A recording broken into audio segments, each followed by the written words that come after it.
تعالیٰ کا اللہ تعالیٰ نے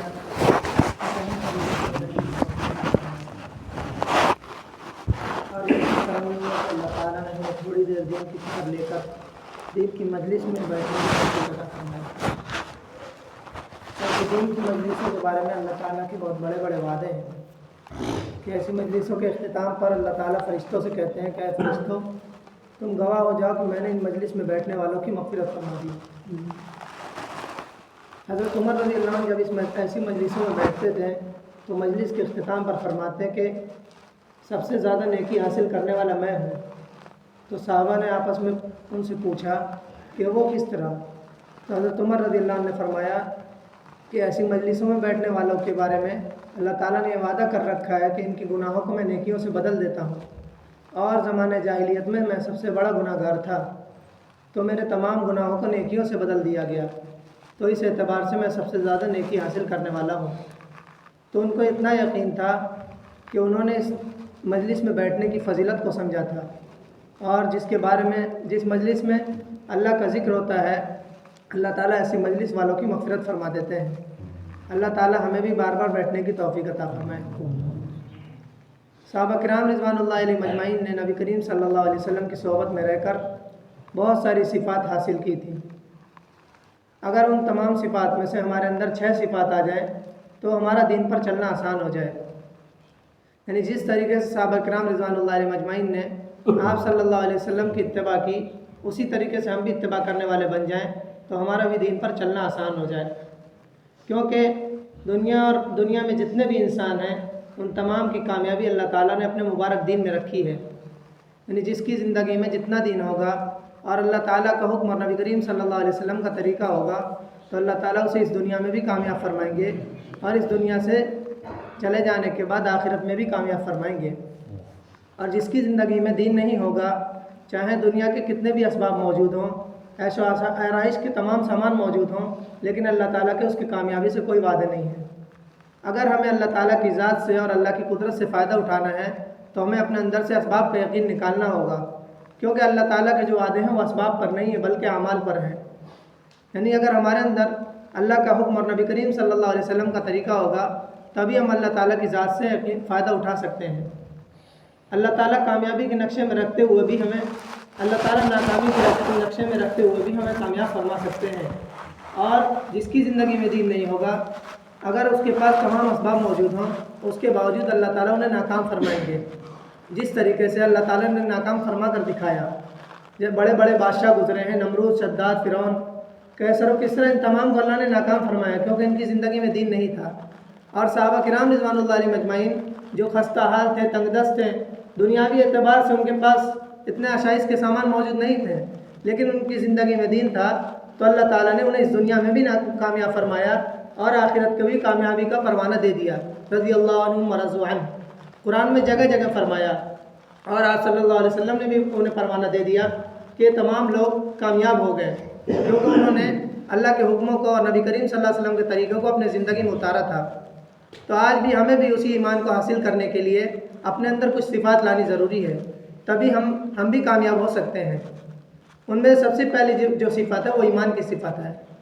کیونکہ ایمان جو ہے وہ بغیر محنت کے حاصل نہیں ہوگا اور یہ صرف کلمہ لا الہ الا اللہ اور محمد رسول اللہ کا نام نہیں ہے بلکہ اس کا کچھ مقصد ہے.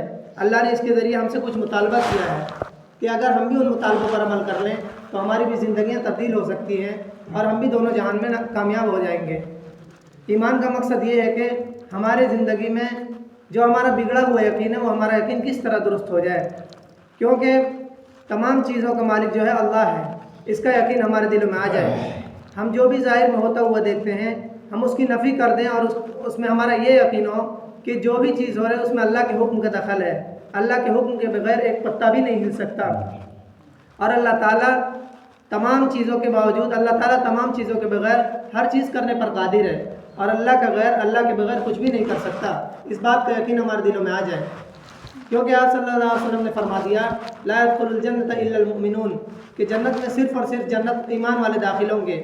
اور دوسری جگہ ارشاد ہے من قال لا الہ الا اللہ دخل الجنہ کہ جو شخص بھی ایمان کا کلمہ لا الہ الا اللہ اخلاص کے ساتھ کہے گا اللہ تعالیٰ اسے ضرور جنت میں داخل کریں گے. اور اس کی چل پھر کر امت میں خوب دعوت دینی ہے، کیونکہ جو چیز ہم جس کو دعوت دیں گے، جس کو بولیں گے، اگر وہ صفت ہمارے اندر خود نہیں ہوگی تو ہمیں خود شرم محسوس ہوگی کہ ہم یہ تو خود کرتے نہیں اور دوسروں کو دعوت دیتے ہیں۔ اس لیے اگر امت میں چل پھر کر دعوت دیں گے تو ہمارے اندر بھی یہ صفت آ جائے گی، اور اس کی دعا کرنی ہے کہ اللہ تعالیٰ ہمیں بھی صحابہ جیسا ایمان نصیب فرمائے۔ اور دوسری جو صفت اور اس کا جو دوسرا جز ہے وہ محمد رسول اللہ ہے۔ محمد رسول اللہ کا مقصد یہ ہے کہ ہمارا اس بات کا یقین ہو جائے کہ آپ صلی اللہ علیہ وسلم کے طریقے میں 100% کامیابی ہے، اور آپ سے ہٹ کر جتنے بھی طریقے ہیں ان تمام میں 100% ناکامی ہے، کیونکہ آپ صلی اللہ علیہ وسلم نے جو فرما دیا وہی حق ہے، وہی سچ ہے۔ اس کے علاوہ تمام طریقے جو بھی ہمیں عقلوں کے مطابق لگیں، پھر بھی وہ اگر آپ صلی اللہ علیہ وسلم کے طریقے سے ہٹ کر ہوں تو وہ ناکامی کی طرف لے جائیں گے۔ اور آپ صلی اللہ علیہ وسلم نے فرما دیا علیکم بسنتی و سنت الخلفاء الراشدین، تم پر میری سنت اور خلفاء راشدین کی سنت لازم ہے، یعنی اگر تم ان میں سے کسی بھی کی اتباع کر لو گے تو تم کامیاب ہو جاؤ گے۔ اور دوسری جگہ ارشاد ہے کل امتی یدخلون الجنہ کل امتی یدخلون الجنہ الا من ابا، قالوا یا رسول اللہ من یابا، قال من اطاعنی دخل الجنہ ومن عصانی فقد ابا، کہ میری تمام امت جنت میں داخل ہوگی سوائے اس شخص کے جس نے انکار کیا۔ تو صحابہ کرام رضوان اللہ علیہ مجمعین نے دریافت کیا اے اللہ کے رسول جنت میں جانے سے کون انکار کرے گا؟ تو آپ صلی اللہ علیہ وسلم نے فرمایا جو بھی میری اطاعت کرے گا وہ جنت میں داخل ہوگا، اور جس نے میری نافرمانی کی وہ جہنم میں داخل ہوگا، اس نے انکار کر دیا۔ تو ہمیں بھی آپ صلی اللہ علیہ وسلم کے طریقے کو اپنی زندگی میں اتارنا ہے کہ جس طریقے سے آپ صلی اللہ علیہ وسلم کی اتباع صحابہ کرام نے کی، اسی طریقے سے کیسے ہم بھی اتباع کرنے والے بن جائیں۔ اور اس کی بھی 3 لائن کی محنت ضروری ہے کہ امت میں چل پھر کر ہم اس کی دعوت دیں کہ آپ کے طریقے میں ہی کامیابی ہے، آپ سے ہٹ کر جتنے طریقے ہیں ان تمام میں ناکامی ہے۔ اور اس کی ہمیں عملی مشق کرنی ہے کہ جس طریقے سے صحابہ کرام نے ہر سنت کو زندہ کیا، ہر سنت کو اپنی زندگی میں اتارا، اسی طریقے سے ہم بھی سنتوں کی اتباع کرنے والے بن جائیں، اور مسنون دعاؤں کا خوب اہتمام کریں کہ جگہ جگہ کی دعائیں ہیں، مسجد میں داخل ہونے کی، نکلنے کی، اسی طریقے سے ہر چیز کی دعا ہے تو اس کا اہتمام کریں، اور ہم امت میں چل پھر کر اس کی خوب دعوت دیں، اور اللہ تعالیٰ سے رو رو کر دعائیں مانگیں کہ جس طریقے سے صحابہ کرام نے سنتوں کی اتباع کی اللہ ہمیں بھی ایسا بنا دے۔ اس کے بعد جو دوسری صفت ہے وہ نماز کی ہے کہ اللہ تعالیٰ نے جو ایمان کے بعد سب سے اہم فریضہ، سب سے پہلا فریضہ امت کو سونپا وہ ہے نماز کا، کیونکہ نماز کے بارے میں آتا ہے کہ جس نے نماز قائم کی اس نے دین قائم کیا، اور جس نے نماز کو چھوڑ دیا اس نے دین کو ڈھا دیا۔ اور مسلمان بندہ اور کفر کے درمیان صرف اور صرف نماز چھوڑنے کا فرق ہے، اور جو شخص نماز پڑھتا ہے اس کے بارے میں اللہ تعالیٰ 5 چیزوں کا پروانہ دیتے ہیں کہ اس کو سب سے پہلے رزق کی تنگی دور کر دیتے ہیں، اور اس کی قبر کے عذاب کو ہٹا دیتے ہیں، اور پل صراط کا راستہ آسان فرما دیتے ہیں، اور جنت میں اس کا داخلہ آسان فرما دیتے ہیں۔ اسی طریقے سے ہمیں بھی نماز کی امت میں چل پھر کر خوب دعوت دینی ہے کہ نماز کے بارے میں تمام لوگوں کو بتائیں، نماز کی اہمیت بتائیں، اور نماز تو ہر حال میں فرض ہے۔ ان چیزوں کا اگر ہم خود امت میں چل پھر کر دعوت دیں گے تو یہ صفت ہمارے اندر بھی خوب اچھی طریقے سے آ جائے گی، اور اللہ تعالیٰ سے دعا کریں کہ اللہ تعالیٰ ہماری بھی نماز صحابہ جیسی نماز بنا دے۔ کہ اس کے بارے میں آتا ہے کہ ہماری نماز سے اچھی تو ان کی تجارت تھی کہ وہ اپنی تجارت میں بھی اللہ کا دھیان رکھتے تھے۔ تو ہم اپنی نمازوں کو خوب درست کریں، اور نفل پڑھ کر ہم نمازوں میں اللہ کا دھیان پیدا کریں، اس کی کوشش کریں کہ ہمارے نماز میں ادھر ادھر کا خیال نہ آئے۔ اور جو تیسری صفت ہے وہ علم کی ہے کہ علم جو ہے تمام مسلمانوں پر، تمام امتی پر اتنا فرض ہے کہ جس سے وہ حلال حرام سے تمیز کر سکے، کیونکہ بغیر علم کے انسان کوئی عمل صحیح سے نہیں کر سکتا، اور کسی چیز کے بارے میں اسے اگر علم نہ ہو تو اس کے کرنے میں کوئی دریغ نہیں کرے گا، اس لیے ہر چیز کا علم ہونا ضروری ہے۔ اور علم کے بارے میں آتا ہے جو شخص بھی علم حاصل کرنے کے لیے چلتا ہے تو اللہ تعالیٰ اس کے لیے جنت کا راستہ آسان فرما دیتے ہیں۔ تو ہمیں بھی اس کی فکر کرنی ہے کہ کس طریقے سے ہمارے اندر بھی علم آ جائے، اس کے لیے اچھی کتابوں کا مطالعہ کرنا ہے، معتبر کتابوں کا مطالعہ کرنا ہے، اور علماء سے رابطے میں رہنا ہے، جو بھی چیز پیش آئے وہ اس کو علماء سے ہم پوچھ کر کریں۔ اس کی بھی امت میں چل پھر کر دعوت دینی ہے۔ اور اس کی دوسری صفت ہے ذکر، کہ ذکر جو ہے کہتے ہیں کہ راستہ ہے اور علم روشنی ہے، راستے پر بغیر روشنی کے چلا نہیں جا سکتا، اس لیے ہمیں ذکر بھی خوب کرنا ہے۔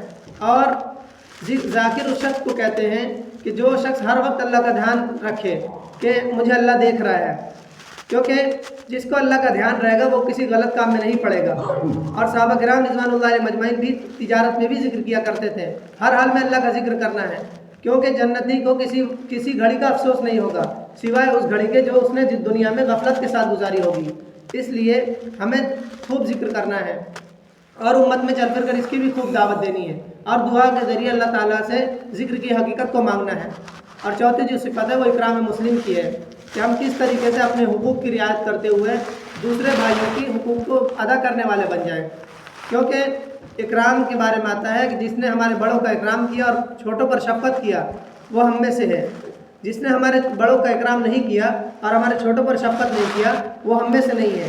یعنی اتنی بڑی وعید ہے کہ اکرام نہ کرنے کی وجہ سے اللہ تعالیٰ نے اپنے میں سے خارج کر دیا، یعنی امتی نہیں کہا اس کو۔